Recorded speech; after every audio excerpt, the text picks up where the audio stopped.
Why did Caitlin Clark, the rookie who literally saved the WNBA, get her award over a bland speakerphone call, while Paige Bueckers, a rookie with just 10 wins, got a Hollywood-style ceremony with cameras, balloons, and the commissioner smiling on stage? This isn't just about two players. It's about the league's politics, favoritism, and what happens when business interests overshadow actual performance. And make no mistake, this story has fans furious, players frustrated, and the league walking a very dangerous line. Let's break it all down, because once you see the full picture, you'll never look at the WNBA the same way again.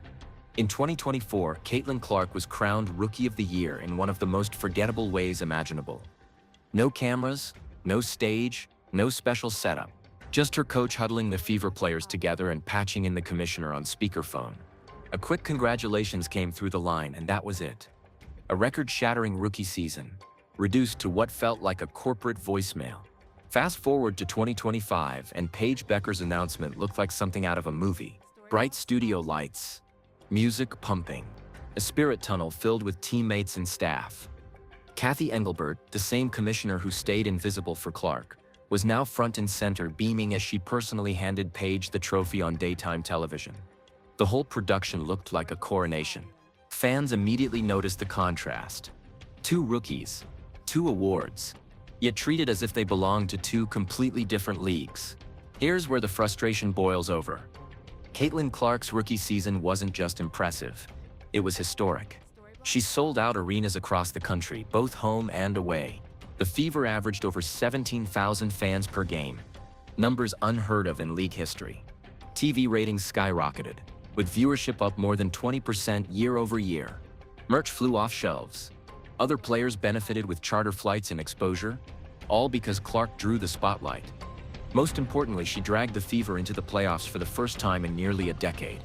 Clark's presence didn't just help the Fever, it reshaped the entire WNBA economy.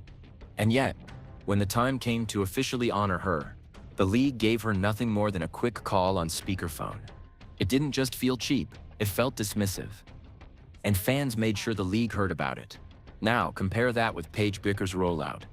Paige entered the league with talent, sure, but also with something Caitlin didn't have: a fully built media and endorsement machine behind her.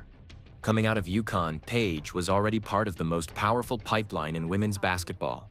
So when she won Rookie of the Year, the treatment looked completely different. Nike jumped in with custom merch drops. TV crews set up a polished broadcast. The commissioner herself took center stage, smiling as she handed Paige the award like it was an Oscar. Fans weren't blind. The whole thing felt less like a celebration of Paige's actual rookie season, and more like a carefully staged PR campaign. Instead of rewarding results, it looked like the league was pushing its preferred narrative. This is where the conversation takes a sharp turn. For years, people have talked about the so-called UConn Mafia, a network of former Huskies who dominate not just the court but also media coverage, endorsements, and league politics. Think about it. Sue Bird, one of the most powerful voices in the sport, went on record saying Paige deserved more spotlight. Meanwhile, the commissioner, who didn't even show her face for Clark's award, flew across the country to personally hand Paige hers. Add in the fact that UConn alumni sit in commentary booths, brand offices, and media networks that push narratives every single week, and the picture becomes clearer. Some players don't just play the game, they come backed by a system designed to keep them front and center. For Paige, that system was working overtime. For Clark, she was left to carry the league with little support. Let's strip away the lights, cameras, and marketing. What actually happened on the court? Paige Bueckers put up good numbers, around 19 points, 5 assists, and 4 rebounds per game. But her Dallas Wings finished the season with just 10 wins. That's tied for the worst record in the league. No playoff push, no signs of real team improvement. In fact, Paige made history for the wrong reason.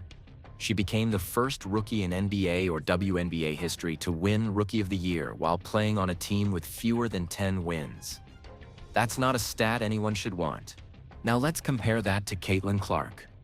Clark not only averaged high numbers, she transformed the Fever. Aliyah Boston became a defensive anchor.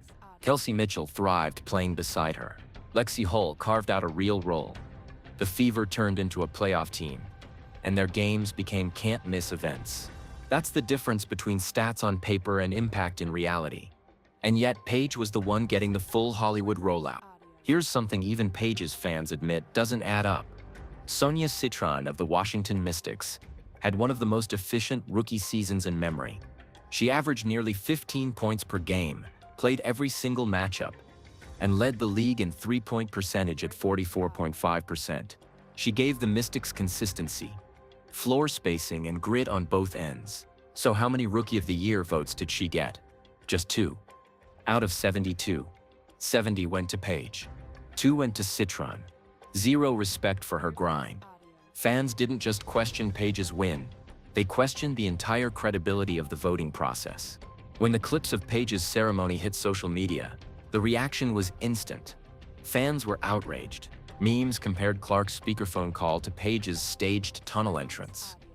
Comments poured in. Clark saved the league and got a phone call. Paige won 10 games and got a parade.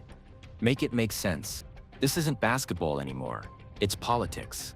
If Clark can't get recognition after what she's done, why should fans trust this league? The phrase Yukon Mafia started trending again. Fans accused the league of playing favorites instead of playing fair. And the frustration wasn't just from Clark's supporters. Even neutral fans admitted the optics were embarrassing. And here's where history comes in. This isn't the first time the WNBA has been accused of pushing a narrative over performance.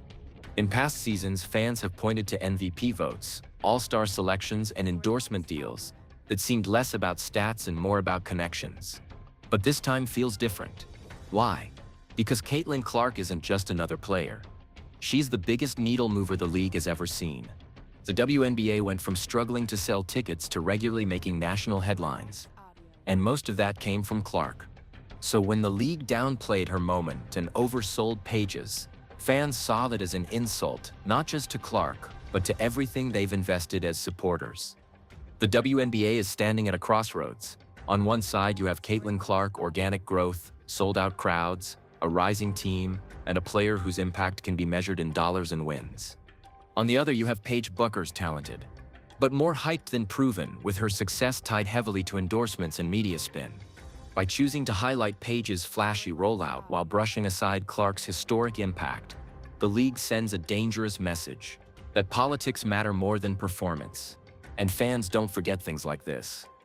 Once trust is broken, it's nearly impossible to get back. So here's the question.